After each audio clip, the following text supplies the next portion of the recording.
Hello दोस्तों। ये मेरे स्टूडेंट जो क्लास ट्वेल्थ में अभी पास किए हैं या अभी टेंथ पास किए हैं, जो भी जहाँ से भी आप देख रहे हो ये वीडियो, तो कसम से बता रहा हूँ ये वीडियो बहुत ज़्यादा इंपॉर्टेंट है। मैं कोई प्रोफेशनल यूट्यूबर नहीं हूँ, लेकिन ऑफलाइन के थ्रू यदि देखा जाए तो मैं बहुत ज़्यादा इन चीज़ों में माहिर हूँ, बता सकता हूँ, और अपने लाइफ एक्सपीरियंसेस इस चैनल पे मैं शेयर कर रहा हूँ। तो मैं आपको आज ये बताने जा रहा हूँ कि मैं बता दूँ आपको कि मैंने भी बहुत सारे गवर्नमेंट जॉब वो क्रैक भी किए हैं और अभी कर भी रहा हूँ। अभी हाल ही फ़िलहाल में जो यूपीपी का एग्ज़ाम हुआ है उस पर मैं सिलेक्टेड भी हूँ। अभी इंतज़ार कर रहे हैं सरकार के अगले स्टेप का। खैर, उसकी बातें छोड़ा जाए। अभी मैं आपको बता रहा हूँ कि आप ट्वेल्थ यदि हाल ही में पास किए हो, यानी 2025 में पास कर रहे हो, अभी रिजल्ट का इंतज़ार कर रहे हो, तो अब आपको क्या करना चाहिए।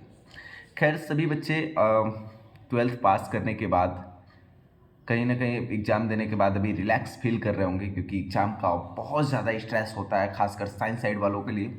तो वो स्ट्रेस अभी ख़त्म हो गया है, तो वो ज़्यादातर बच्चे जो है अभी रिलैक्स कर रहे हैं। बट माइंड के कोने में कहीं ना कहीं ये भी चल रहा होगा कि आगे क्या करना है।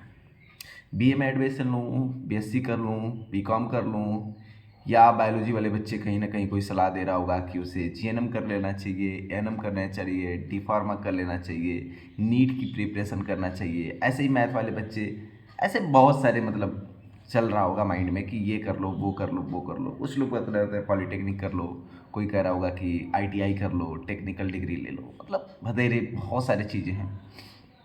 लेकिन उन्हें उसी में से कुछ बच्चे ऐसे भी निकल के आते हैं जिनको ये करना होता है कि उनको एग्ज़ाम की तैयारी करनी है। तो मैं आपको एक सिचुएशन क्रिएट करता हूँ। आप कैसी फैमिली से बिलोंग करते हैं, ये सबसे ज़्यादा डिपेंड करता है कि आप चूज कौन सा रास्ता कर रहे हो। जैसे मान लो एक नॉर्मल फैमिली से बिलोंग करते हो और आपके ऊपर आप घर के सबसे बड़े हो, या आप ऐसे सिचुएशन में हो कि आपको बहुत जल्दी पैसे कमाने होंगे घर के लिए, क्योंकि आपके पास ज़्यादा टाइम नहीं है, और आपने सपने देख रखे हैं कि आपको बहुत बड़ा डॉक्टर बनना है, और डॉक्टर के लिए आप चले जाते हो नीट की तैयारी करने के लिए। और नीट की तैयारी कर रहे हो 4 साल 5 साल 6 साल लगा देते हो, तो माइंड पे एक ऐसा प्रेशर आएगा कि जो आप झेल नहीं पाओगे। तो मैं ये कहता हूँ अपने घर की स्थिति के अकॉर्डिंग, मैंने एक एग्जांपल सेट किया, ऐसे किसी भी सिचुएशंस में आप सेट कर सकते हो।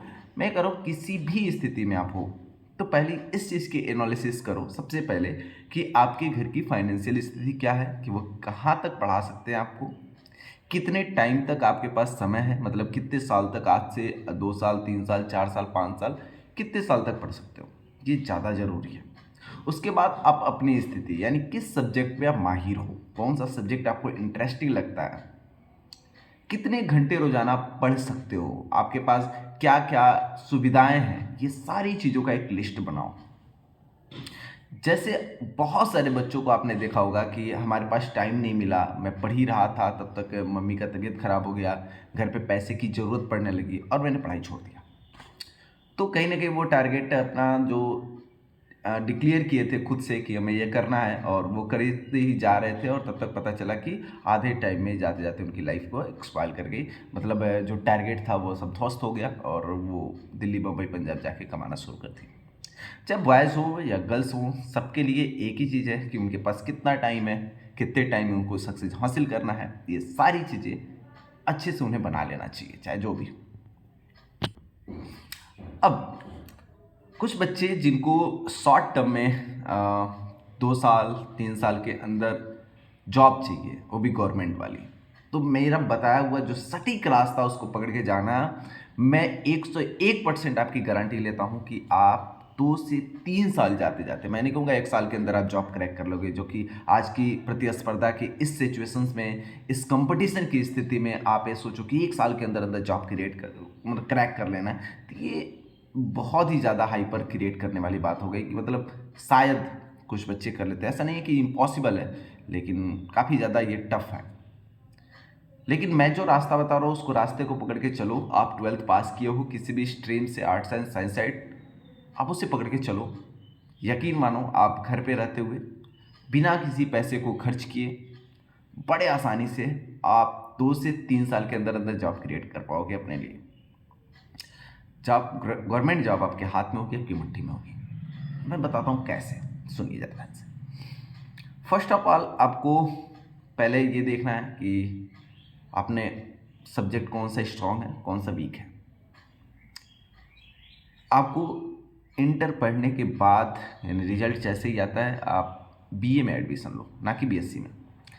बीए में एडमिशन ले लो और बीए में एडमिशन लेने के बाद आपको क्या करना है, क्लास नहीं करनी है बीए की, कोई डिग्री कॉलेज देखो और वहाँ पे आप एडमिशन ले लो। जो भी सब्जेक्ट आप लेना चाहते हो ले लेना। ग्रेजुएशन ज़रूरी है, इसलिए बहुत सारे एग्ज़ाम आते हैं जो ग्रेजुएशन पे आते हैं। ऐसा नहीं है कि आप बीएससी करने के लिए मैं नहीं कह रहा हूँ, आप कर सकते हो, आपके ऊपर है, लेकिन दो चीज़ों को मैनेज करना थोड़ा सा मुश्किल हो जाता है। बीए चूँकि आप बहुत हल्का फुल्का पढ़ के भी पास कर पाते हो, तो बीए में एडमिशन ले लेना है किसी भी प्राइवेट या गवर्नमेंट जो भी स्कूल होंगे जिसमें क्लास करने की ज़रूरत ना पड़े, ऐसे डिग्री कॉलेज से कहीं एडमिशन ले लेना है आपको। उसके बाद आपको तैयारी करनी है। तैयारी करना है किसका, बेसिक चीज़ की तैयारी करनी है। ये बात एकदम कान खोल के ध्यान से सुनना। किसी भी गवर्नमेंट एग्जाम को क्रैक करने के लिए सबसे ज़्यादा ज़रूरी है मैथ और रीजनिंग, सबसे ज़्यादा। क्योंकि मैथ और रीजनिंग में 99% नहीं 100% दक्षता बहुत ज़रूरी है। देखो, यदि किसी एग्जाम में 25 सवाल मैथ के आते हैं और आप 24 सही करते हो, एक गलत करते हो, और वो गलत होने वाला क्वेश्चन यदि वाकई में टफ था तब तो आप कंपटीशन में हो, लेकिन गलत होने वाला क्वेश्चन आसान था जो गलत करके आया हुआ, तो आप समझो मैक्सिमम बच्चे उस क्वेश्चन को सही करके आए हैं और आप गलत करके आए हो, और उस एक क्वेश्चन मात्र से आप कंपटीशन से बाहर हो जाओगे, उस एग्जाम में फेल कर जाओगे। इसलिए मैं कहता हूं कि मैथ में 100% दक्षता आपको हासिल करनी होगी।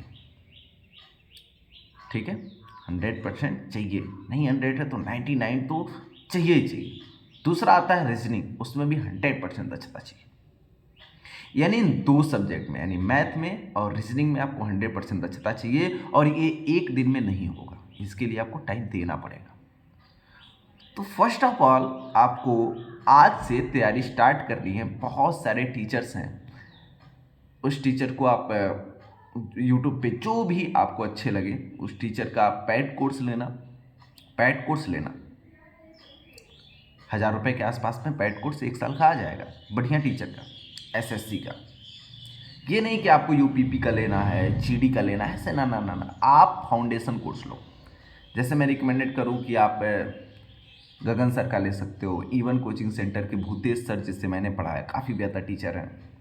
फिर से ये क्या बोलते हैं, अंजन सर है, रंजन सर है, पता नहीं, हाँ शायद रंजन सर है कोई, वो हैं। बहुत सारे टीचर हैं जिनका कोर्स आप ले सकते हो। बहुत सारे टीचर हैं, बहुत सारा प्लेटफॉर्म है। मैंने भूतेश सर को रिकमेंडेड पर्सनली किया है क्योंकि वो बहुत अच्छे टीचर है, रिकॉर्डेड वीडियो में मिलता है। थोड़ा कोर्स मांगना पड़ेगा, आप जाकर के यूट्यूब पे देख लेना। तो आप किसी भी टीचर का एक पैड कोर्स लो और डिजाइन करो कि आप जब भी आपको टाइम जितना मिल रहा है, 8 घंटे, 10 घंटे, 12 घंटे, 6 घंटे, 7 घंटे, जितना टाइम पढ़ते हो, तो आपको क्या करना है, सबसे पहले या तो आप लाइब्रेरी यदि ज्वाइन कर पाओ अपने आसपास तो बेस्ट है, आप लाइब्रेरी ज्वाइन करो। सुबह 8 बजे खाना खाओ, खाना खा करके टिफ़िन पैक करके और अपना बैग ले करके साइकिल उठाओ और लाइब्रेरी में चले जाओ। शाम को 6 बजे तक, 7 बजे तक, 8 बजे तक, जब तक आप रहना पॉसिबल है आप आराम से रहो। 10-12 घंटे लाइब्रेरी में एक्सपेंड करो, पढ़ो आराम से, बहुत अच्छा। लेकिन बाई चांस आपके घर के आसपास लाइब्रेरी नहीं है या लाइब्रेरी को आप अफोर्ड नहीं कर पा रहे हो, तो आपको क्या करना है, घर पे एक टेबल, ये नहीं कि बिस्तर पे पढ़ लिया, कभी छत पे पढ़ लिया, कभी ये वो, ऐसा नहीं करना चाहिए। हमें एक प्रॉपर स्थान बनाना चाहिए जहाँ पे पढ़ना है। तो आप एक अपना डेस्क सेट करो, उस पर मोबाइल को स्टैंड बनाओ और उसके बाद अपना कापी किताब जो भी नोट्स वगैरह है ले सकते हो, बुक वगैरह को। और अच्छे चैनल को मैं लिंक वाइज मैं किसी दूसरे वीडियो में मैं प्रोवाइड करा दूंगा सारे सब्जेक्ट का लिंक, लेकिन फ़िलहाल मैं बता रहा हूँ कैसे पढ़ना है। तो आप बढ़िया से सेट करो, एक लाइट लगाओ, ऐसे बोर्ड में से लेके आ जाओ लाइट, ठीक है, ऐसे लटका दो, यहाँ पे लाइट जले, हल्की सी लाइट, इसके ऊपर कवर पेपर कर दो, लाइट केवल नीचे जाए, ऐसे बना सकते हो। क्रिएटिविटी थोड़ा प्रेजेंट करो। उसके बाद आपको क्या करना है कि आप बैठ करके वहाँ पे टेबल कुर्सी अपना लगाओ, बढ़िया कंफर्टेबल टेबल वगैरह ले लो, कुर्सी ले लो। ऐसे तकिया एक यूज कर सकते हो कि आप कुर्सी पर पीछे लगा सकते हो, कंफर्टेबल हो, ऐसा भी इतना भी कंफर्टेबल ना हो कि नींद आ जाए सोने लगने। तो पूरा अच्छे से लगाओ और बैठ करके पढ़ना शुरू करो। पढ़ना क्या है, केवल मैथ और रीजनिंग। मैथ और रीजनिंग दबा के पढ़ो, सबसे ज़्यादा मैथ पढ़ो, मतलब मैं 100% यदि टाइम की बात करूँ तो उस पर आप 60% मैथ पढ़ो और 30% रीजनिंग पढ़ो, और जो 10% बच रहा है वह जब बीच बीच में आपको मैथ से मन उब गया है कि सब्जेक्ट बार बार पढ़ते पढ़ते दिमाग ख़राब हो गया, तो उस टाइम पे आपको हिंदी या जीके जीएस जो सब्जेक्ट मन करे, हिस्ट्री वगैरह पॉलिटी वगैरह कुछ भी मिला करके वीडियो पर से या किसी बुक से पढ़ लिया करो। लेकिन फर्स्ट ऑफ ऑल 6 महीने 7 महीने या 1 साल जितना भी टाइम लगे, मैथ और रीजनिंग का पूरा सिलेबस आपको खत्म करना है। बीच बीच में जब ऊब जा रहे हो तो दूसरे सब्जेक्ट यानी जीके जीएस हिंदी या इंग्लिश वगैरह पढ़ सकते हो। फर्स्ट ऑफ ऑल किसी भी एग्जाम को टारगेट नहीं करना है, किसी भी एग्जाम को प्रॉपर उसकी तैयारी नहीं करनी है। आपको ऐसा नहीं है कि आप अभी आए हो तैयारी करने, 10 दिन हुआ, एक फॉर्म भर दिए और उसकी तैयारी करने पर लगे, अरे अब आपसे क्रैक नहीं होगा, क्यों उसके पीछे पड़े हो। आपको क्या करना है, पहले फॉर्म भरना, पहले आपको तैयारी करनी है, मैथ और रीजनिंग का पूरा सिलेबस खत्म करना है, साथ में जीके जीएस भी हल्की हल्की पढ़ने शुरू कर देने हैं। जब मैथ रीजनिंग आपका खत्म हो जाता है तो उसका प्रैक्टिस करना है। मैथ रीजनिंग के यूट्यूब पे बहुत सारे चैप्टर्स के प्रैक्टिस करते हो, मैं गाइड करते रहूँगा समय समय पे आपको कब कब क्या करना है। मैं ये जो इस साल जो 12th के बच्चे अभी पास आउट हुए हैं उनके लिए मैं टाइम टाइम पे वीडियो लेके जरूर आऊँगा कि आपको अब क्या करना है, तो आपको कभी ये महसूस नहीं होगी कि सर इसके बाद क्या किया जाए, कैसे तैयारी किया जाए, मैं बताऊँगा सब कुछ। तो आपको क्या करना है, पहले मैथ और रीजनिंग का प्रॉपर ढंग से पढ़ना है और उसके सिलेबस खत्म करने हैं। बीच बीच में जब टाइम आपको 1 घंटे 2 घंटे जब भी आपको ऐसा लगे कि मैथ पढ़ चुके हैं तो आप इंग्लिश पढ़ सकते हो, रीजनिंग इंग्लिश पढ़ सकते हो, हिंदी पढ़ सकते हो, जीके जीएस के कोई सब्जेक्ट पढ़ सकते हो। उसका प्रेशर नहीं है, उसको ख़त्म करना है। आपका प्रेशर किसका है, मैथ एंड रीजनिंग, उसको ख़त्म करना है। जब ये खत्म हो जाता है प्रॉपर तो इसकी केवल प्रैक्टिस करनी है, रोजाना 1 घंटा मैथ 1 घंटा रीजनिंग प्रैक्टिस करना है। और आपको जीके जीएस और जिस भी एग्जाम का, जैसे क्या है ना, जीके जीएस वगैरह का क्या है, जीके जीएस हो गया, हिंदी हो गया, इंग्लिश हो गया, अलग अलग एग्जाम में सिलेबस अलग अलग होते हैं। तब आपको जब 1 साल में आपकी तैयारी कंप्लीट हो जाए और आपकी उम्र हो जा रहा है तो आप फॉर्म भरना शुरू कर दो। अब जो फॉर्म भरते हो उसका सबसे पहले एक प्रिंट आउट निकलवाओ कि उसके सिलेबस क्या क्या है, सामने चिपकाओ और एक एक चैप्टर को टारगेट करके पढ़ो। अब मैथ के और रीजनिंग के वे चैप्टर पढ़ो जो उस सिलेबस में पूछे जाए। आप ऐसे करके पढ़ो, कसम से बता रहा हूँ कि आप वो 1 साल 1.5 साल 2 साल के अंदर अंदर आप जॉब क्रैक कर पाओगे या 1-2 नंबर के आसपास होगे, छट रहे होंगे। और इंटर पास करने के, यदि इंटर पास आप 17 साल की उम्र में किए हो तो आप 20-21 साल की उम्र में जाते जाते गवर्नमेंट जॉब पा जाओगे, जो कि आज के टाइम पे बहुत ही ज़्यादा बड़ी उपलब्धि है। थैंक यू बच्चों। दोस्तों, फिर से मैं आपको समय समय पे वीडियो ज़रूर दूंगा कि आपको अब क्या करना चाहिए। चैनल को सब्सक्राइब कर सको, इच्छा करे, आपको लग रहा है इन्फॉर्मेशन सही है तो कर सकते हो। अब मैं अपने लाइफ एक्सपीरियंसेस और मोटिवेशनल्स वीडियो और अपने लाइफ स्टाइल और वीडियो से संबंधित, या मैं अब जहाँ भी जाऊँगा आगे उससे संबंधित चीज़ों को मैं आपको ज़रूर शेयर करूँगा। आप हमें फॉलो करके भी आप अपने लक्ष्य तक पहुँच सकते हो। Thank you.